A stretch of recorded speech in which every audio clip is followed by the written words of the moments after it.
하나님의 말씀은 요한복음 6장 1절로 시작합니다. 복음서에서 예수 그리스도의 행적을 보게 되면 예수님이 말과 그리고 행실을 통하여서 자신이 메시아임을 보이셨다 그렇게 말합니다. 그러니까 예수님이 말씀을 통하여서 또는 그 행실을 통해서 비록 자신이 메시아라는 걸 직접적으로 말하지 않았지만 사람들로 하여금 메시아임을 알게 하셨다 그렇게 이야기하거든요.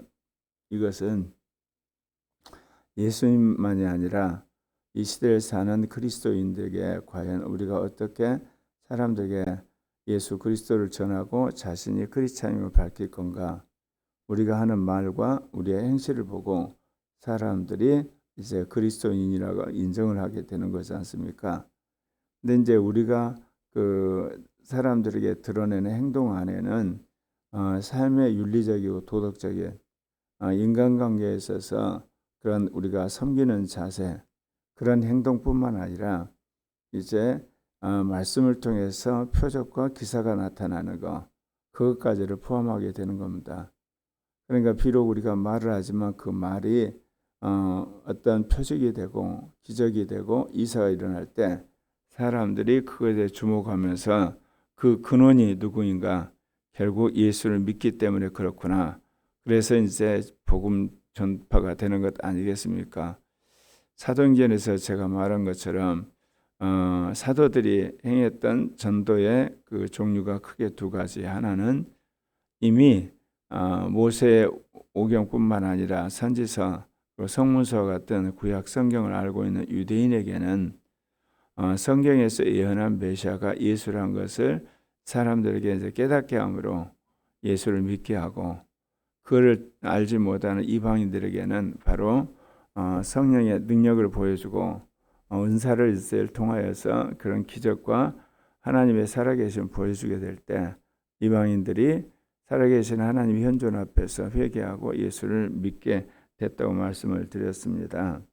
물론 오늘날 이 기독교 문화를 이제 거쳐온 우리들에게서는 또 복음을 전하는 방법이 여러 가지가 있지 않습니까? 어떤 문화적인 방법도 있고 경제적으로 사람을 도와서 복음을 전하기도 하고 교육적인 방법, 학교를 세워서 또 이제 어떤 부분에는 우리가 어떤 복지적인 혜택을 주는 여러 가지 방법들이 있지만 이러한 모든 것 속에는 오직 복음을 전하고자 하는 어떤 복음의 선교적 목적을 따라서 우리가 이렇게 그리스도의 증인으로서 사람들에게 복음을 전하는 수단을 선택하게 되는 거죠. 오늘 이제 예수님께서 디베레 갈릴리 바다 건너편으로 가시니까 자연스럽게 예수님을 따르는 무리들도 예수님을 이제 따라서 그곳에까지 가게 됩니다. 그 이유가 병자들에게 행하신 표적을 보았기 때문에 자신의 병을 낫고자 하는 사람도 있었지만 그 예수님이 행하시는 그런 놀라운 능력뿐만 아니라 말씀을 듣고자 사람들이 몰려들었던 것이죠. 오늘 여기 보면 예수님이 산에 올라갔는데 제자들과 함께 거기에 앉으셨어요. 근데 많은 사람들이 예수님을 이제 쫓아왔죠. 그런데 그때가 유대인의 명절인 6월절이 가까운 때입니다. 예수님의 눈을 들어서 큰 무리가 이제 자신이 오신 걸 보고 짐짓 빌립에게 말을 합니다. 오늘 말씀 보면 빌립에게 이르시되 우리가 어디서 떡을 사서 이 사람들을 먹이겠느냐 하시니 빌립에게 이 많은 사람들을 어떻게 하면 먹일까 그렇게 물어봤다는데 그 뒤에 말씀이 아주 중요합니다. 이렇게 말씀하시면 친히 어떻게 하실지를 아시고 빌립을 시험하고자 하심이라. 성경에서 하나님께서 우리의 믿음을 테스트할 때가 있어요. 주께서 우리가 나름대로 하나님을 섬긴다 할 때 그 섬김이 어떤가를 주님이 테스트할 때가 있거든요. 특별히 우리가 잘 아는 이 사울왕. 근데 사울왕 같은 경우는 이런 믿음을 테스트한 이유가 사울왕이 그의 어떤 신앙이나 그의 인격이나 그의 어떤 사역 전체를 검증을 해서 왕을 세운 게 아니고 이스라엘 백성이 자신들의 왕을 이제 세워달라고 그러니까 사울을 이제 왕으로 세우게 되는데, 왕으로 세운 연후에 이 사울을 하나님이 점검을 하십니다.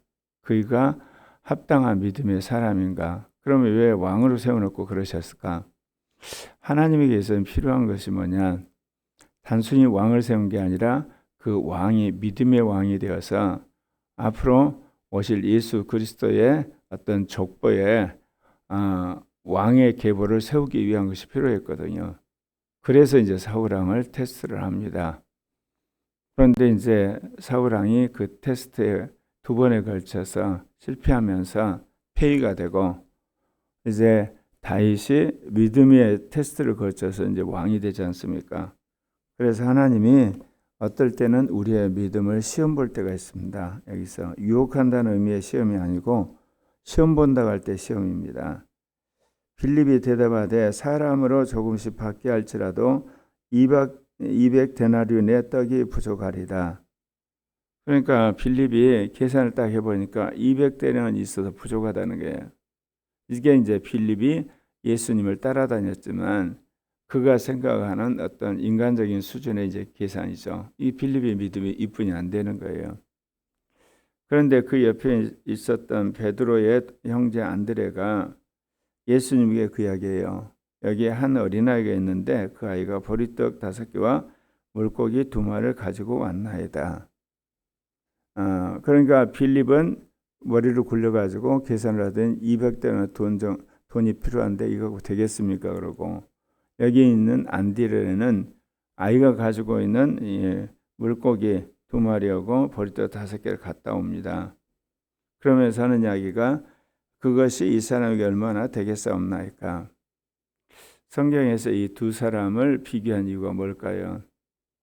빌립은 순전히 예수님 물어보니까 인간적인 차원에서 계산해서 200데나리온을 이야기하고, 여기 나오는 그 안드레는 이제 우리로 할 수 있는 최선, 이게 어린아이에게 있는 이 보리떡 5개와 물고기 2마리를 가지고 가서 하나님께 바치는, 그럴 때 주님이 이제 그거를 받으시고 그것이 계기가 되어서 기적을 베푸시거든요. 우리가 복음서에서 예수님이 어떤 기적을 베푸실 때 직접적으로 하나님께서 역사하실 때가 있죠. 그런데 대부분은 그런 기적의 어떤 끈이 되는 또는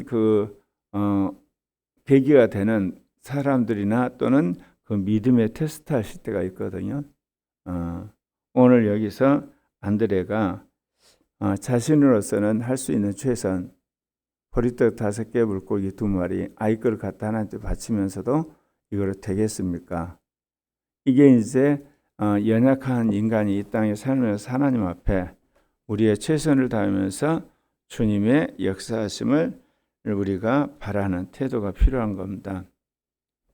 하나님 은혜 그러면 우리는 어떤 생각을 하냐면 그저 이렇게 공짜로, 그리고 모든 게 저절로, 그리고 이제 정말 하나님께서 우리의 수고하지 않고 그런 이렇게 하나님 은혜를 늘 연상하기 쉽습니다.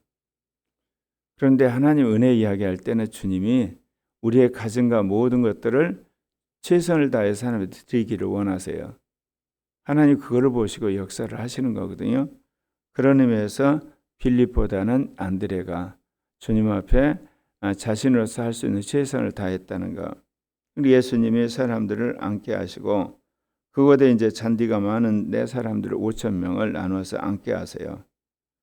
그리고 떡을 가져 축사하신 후에, 그러니까 안드레가 하나님께 드렸던 보리떡 5개 물고기 2마리가 예수님의 축사할 때 그것을 바쳐서 축사를 하셨다는 거죠. 그러니까 앉은 자에게 다 나눠주고 또 물고기도 그렇게 나눠줬는데 끝이 없었다는 거죠. 5,000명이 다 먹고도 여기 보면 그 남은 조각이 12바구니가 되었다. 그러니까 주님께서 주시는 이 떡과 이 물고기 하나도 버리지 말고 사람들에게 나눠주고 그걸 모아라. 모아봤더니 12강줄이, 이거는 상징적으로 예수님께서 이 보리떡 5개와 물고기 2마리로 떡과 이게 물고기를 나눠줬지만 예수님 앞에 있는 5천 명 아니라 그 외에 예수님 먹여야 할 사람들이 참으로 많다. 상징적으로 12지파. 그거를 이제 상징하는 것으로 12바구니에 그거를 모았다. 이렇게 이야기하시는 거거든요. 그러니까 하나님께서 예수 그리스도를 통해서 어떤 이적과 기적을 베푸시는데 그거는 그 현장에 있는 당사자뿐만 아니라 그것이 전해지고 전해져서 그 밖에 있는 12광교리, 12지파의 사람들이 전파되기를 원하는. 그래서 복음서에서 예수님이 병을 고치고 기적을 행하고 죽은 자를 살리신 것은 예수님이 예수님 당시에 모든 죽은 자를 살린 게 아니에요. 모든 병자를 낫게 한 거 아니고 안전병이를 그 사건을 통해서 예수님이 메시아됨을 증거하고 또 그거를 이제 훗날 사람들이 믿음으로 또 사도들이 그런 증거를 통해서 주위 사람들에게 예수 그리스도를 증거하기 위한 표적이에요. 그런 의미에서 우리가 이제 성경에 있는 말씀과 표적들을 주님한테 구할 때 무엇보다도 우리가 뇌마를 받아야 된다고 그러셨죠. 성경이 있으니까 나에게도 그대로 적용이 돼서 이루어질 거야. 그거는 로고스를 우리가 이해해서 그것이 이루어질 걸 생각하는 기도를 했을 때 하나님이 정말 구하는 자에게 표적을 나타내려면 주님이 먼저 레마를 주시는 거거든요. 그걸 믿고 나갈 때 기적이 일어나고 표적이 일어나는 겁니다. 그러지 아니할 때는 우리가 주님의 다른 뜻을 알고 거기에 따라서 우리가 행동을 해야 되는 거거든요. 네. 그 사람들이 예수님이 행하신 이 표적을 보고 깜짝 놀라죠. 그러면서 하는 이야기가 이는 참으로 세상에 오실 그 선지자라더라. 여기서 그 선지자라고 하는 그 선지자가 누구냐? 모세가 이스라엘 백성을 이끌고 가는 가운데 이런 이야기를 해요. 나와 같은 선지자가 훗날 나오게 될 것이다. 그리할 때 너가 그 선지자의 말을 들으라. 그러면서 그 선지자라고 하는 그런 단 한 명의 그러나 모세 같은 선지자를 이야기하는데 그 이후로 이스라엘 백성들은 그 선지자가 나타나서 이스라엘을 로마 제국에서 해방시킬 그런 어떤 사람들의 갈망이 그 당시 팽배했던 겁니다. 근데 예수님을 보니까 모세가 하는 거 똑같거든요. 모세가 만나 메추라기를 먹였지 않습니까? 근데 예수님이 5천 명 되는 사람들을 버리듯하게 물고기 2마리로 먹인 걸 보고 모세가 했던 말이 생각난 거죠. 그래서 바로 세상에 오실 그 메시아구나, 아니 그 선지자구나, 그렇게 이제 생각을 하게 된 겁니다.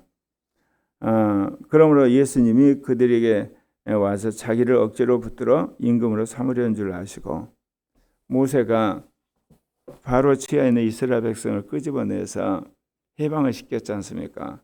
그렇기 때문에 제2의 모세인 그 선지자가 로마 제국 치하에서 핍박받는 저희들을 해방시켜줄 왕으로 생각해서 예수님을 왕으로 추대하려고 했다는 거죠. 그런데 예수님 그걸 아시고 혼자 산으로 떠나가 버리셨다. 자, 왕으로서 메시아는 재림하실 때 모든 악한 자를 심판하러 오실 때 그게 드러납니다. 초림주는요, 인류와 만물을 구속하기 위한 어린 양으로 오셨거든요. 그래서 이스라엘 백성이 예수님을 잡아서 왕으로 추대하는 걸 거부하고 산으로 떠나셨다. 그렇게 말씀하십니다.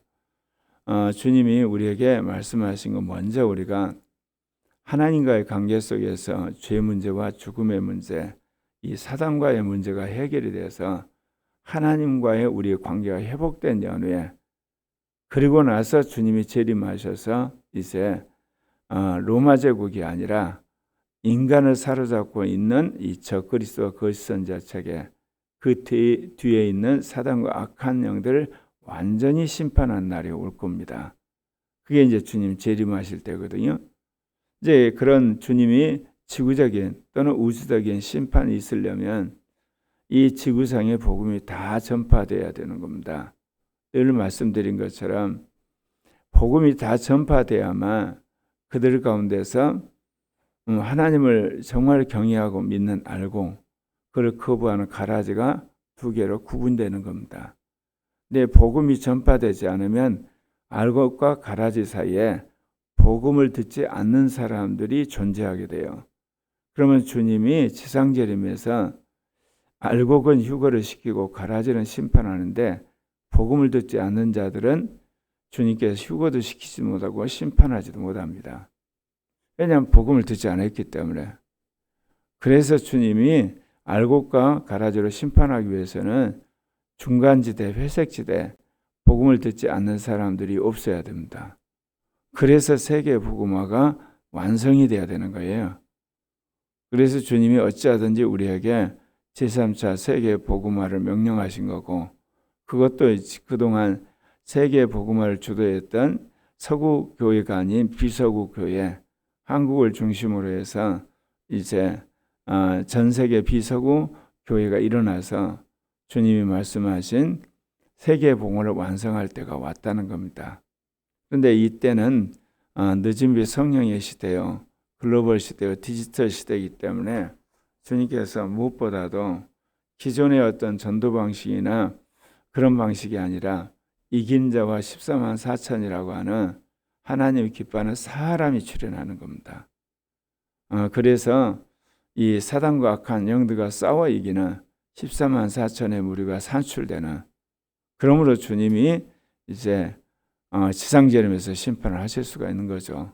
그래서 여러분이 무엇보다도 내가 그리스도를 닮고 그리스도와 함께하는 거룩한 사람이 되는 거고, 정말 이기는 자가 되는 거고, 14만 4천이 되고, 또 그들이 성령 안에서 연합하여서 함께 세계 복음화와 이 주님의 진리를 전하는데 함께할 때 마지막 영적 전쟁에서 사단과 악한 영이 공중으로부터 지구로 쫓기는 놀라운 역사가 일어나게 될 것입니다. 영적인 연합전선, 그거는 우리가 어떤 인간적인 조직이나 교단적인 조직이 아니라 성령이 영적인 네트워크를 만들어서 함께 연합하여 기도하고 싸울 때 사단과 악한 영들의 세력이 꺾어지고 그들이 지구로 내몰리는, 정말 우주사에 이제 종말이 오는 그런 날이 오게 될 겁니다.